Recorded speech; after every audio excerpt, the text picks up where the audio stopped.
Once upon a time, in a small village of Amana, off the coast of the river Niger, there lived a man called Nduka. Nduka lived with his wife Nneka and two children. He was known far and wide as an egg farmer with the largest poultry in the entire village, and his chicken stock was the talk of the town. Every Orie, which was the market day of the week, Nduka would travel with his eggs, sell them, and make lots of profit. Indeed, he was a successful poultry farmer. As the years passed, Nduka became addicted to alcohol, especially palm wine, and soon his poultry began to suffer. During the day, Nduka worked really hard, but in the evenings, he transformed into a completely different person. He became the life of every social gathering, where his friendly and outgoing personality truly shined, especially when there was alcohol involved. He spent a lot of money on his drinking habits. This meant that all the hard work he put in during the day seemed almost pointless. And so, Nduka found himself stuck in a cycle where his hard work during the day was overshadowed by his extravagant and expensive lifestyle at night. Villagers would often gather to gossip about Nduka. Do you know that he brushes his teeth with palm wine in the morning? Nduka's mouth stinks of alcohol all the time, some villagers would say. He was indeed becoming the talk of the town, this time not for his large farm, but for his drunkenness. He often staggered home after at least a gallon of tombo, sometimes falling at public areas, even in the village square. Nduka's drinking knew no bounds, and soon he became a laughingstock amongst villagers. On one Ori market day, he overslept due to a terrible hangover. It wasn't until almost sunset that he awoke. Chineke mo! He screamed as he jumped off his bed. Realizing he had missed the only trading day of the week, the weight of his mistake settled upon him. He knew that his eggs could get bad before the next market day. In a desperate attempt, Nduka rushed to the market with his basket of eggs, only to find an empty marketplace. He was full of regret and cursed himself for drinking the day before. Day after day, he visited the deserted market, hoping he would be lucky enough to meet a few buyers. But the Orie market day remained the only commercial day of the week.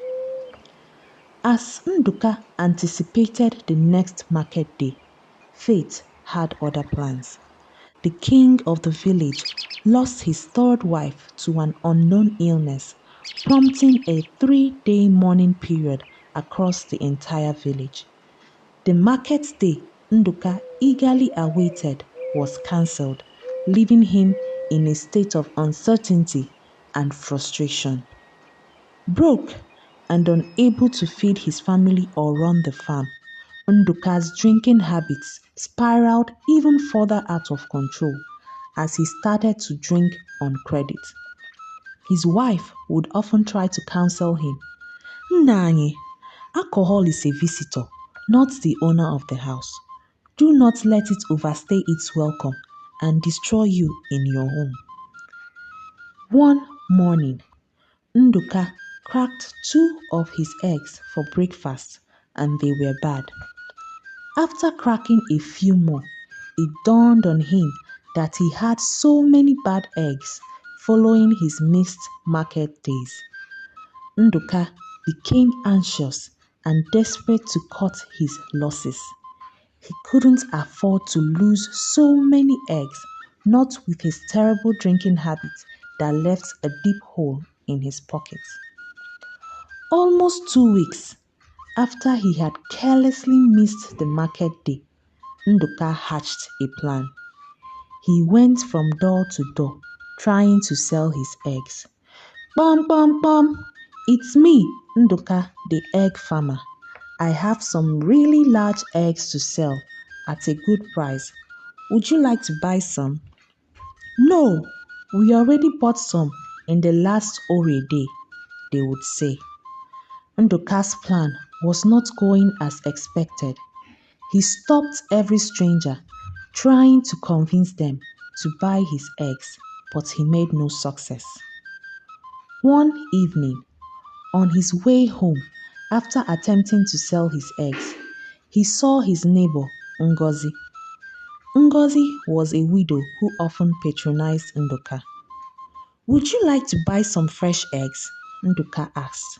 I am offering all to you at half price.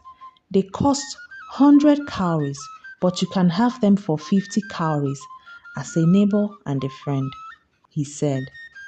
Ngozi was elated and grateful for the rare offer. Nduka convinced Ngozi to buy 36 eggs. Thank you, Nduka. You are so kind, Ngozi said. She reached for her pouch where she stored money and gave Nduka 50 cowries. Unknown to Ngozi, the eggs were far from fresh. Nduka's pockets were lined with deceitful gains. Upon returning home, Ngozi discovered her daughter had bought eggs from the city. Wanting to share the joy, she gifted the eggs to a visiting friend, Ada, who was in need of valuable barter items. Here, Ada, you can have these eggs. I bought them at a very good price. We have more than enough at the moment, Ngozi said. Ada, grateful for the unexpected gift, cherished the eggs so much. Thank you, Ngozi. This is a lifesaver for me and my family. On the next Ore market day, Ada traded the eggs with a well-known farmer and yam seller called Ndi for some tubers of yam. By this time, Nduka's drinking habit had taken a full cycle, causing great havoc to his business. He often broke countless eggs accidentally and sometimes forgot to feed his layers. He couldn't provide food for his livestock and could no longer produce a single egg. His life slowly became a misery and his drinking habit even made things worse for him. Nduka's misfortune deepened as his chickens starved and all perished. One early morning, Nduka craved his favorite breakfast, which was tea, bread, and egg. So he set out to the market to make some food purchases. On returning home, Nduka, to his horror, discovered that the first egg he cracked was bad. He cracked all 12 eggs he bought, and they were all foul-smelling and rotten. Enraged, Nduka vowed to confront and punish the seller. Unbelievable! Nduka screamed. He gnashed his teeth and banged on any surface around him. I shall make him pay for this. Oga Kworiri, he said to himself. He rushed to the village king, hoping for justice. Your Highness, Supreme Ruler of Amana, Ekelem Gio, he said, bowing before the Eze. I have brought to you a very disturbing development on the land. Tell me, the Eze said. I bought 12 eggs from an egg seller today, and all 12 of them were very rotten and smelly. My entire house stinks, and I'm uncertain about my health, Nduka said. The king, outraged by the report, immediately ordered his guards to arrest the seller on the next market day. Nduka left the palace, still bitter about the experience. On the next Ore day, Nduka and the guards went to arrest the egg seller. There is the seller of the bad eggs, Nduka screamed on seeing Ndi. Ndi was questioned by the guards. In fear, he revealed he had obtained them through a barter with Ada. I am a yam seller, as you all know. I got those eggs as barter items from Ada, Ndi said. The guards, determined to expose the truth, marched to Ada's house. At this time, the news had reached the ears of the villagers about the bad eggs. The walk to Ada's house attracted a huge and curious crowd that wanted to see the end to this drama. Ada's house soon became a scene of a multitude of villagers. On seeing the crowd at her doorstep, Ada was startled. She said in fear, "What brings this multitude of people to my house? Am I under arrest? What offense have I committed? The king has asked us to arrest whoever has been circulating bad eggs, and our investigation has brought us here. Did you exchange some eggs for yams from Ndi?" one of the guards asked. Ada explained that she had received the eggs as a gift from Ngozi, her neighbor. "I got the eggs from a kind neighbor, Ngozi. She couldn't have knowingly given me bad eggs," she said.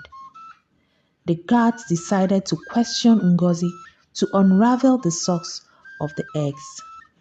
They all quickly marched to Ngozi's house. Once again, in a similar scenario, Ngozi was confronted. "Did you not know that the eggs were bad?" Ada questioned Ngozi. "No, I didn't. I bought them at half price from Nduka," Ngozi answered, while calmly pointing at Nduka.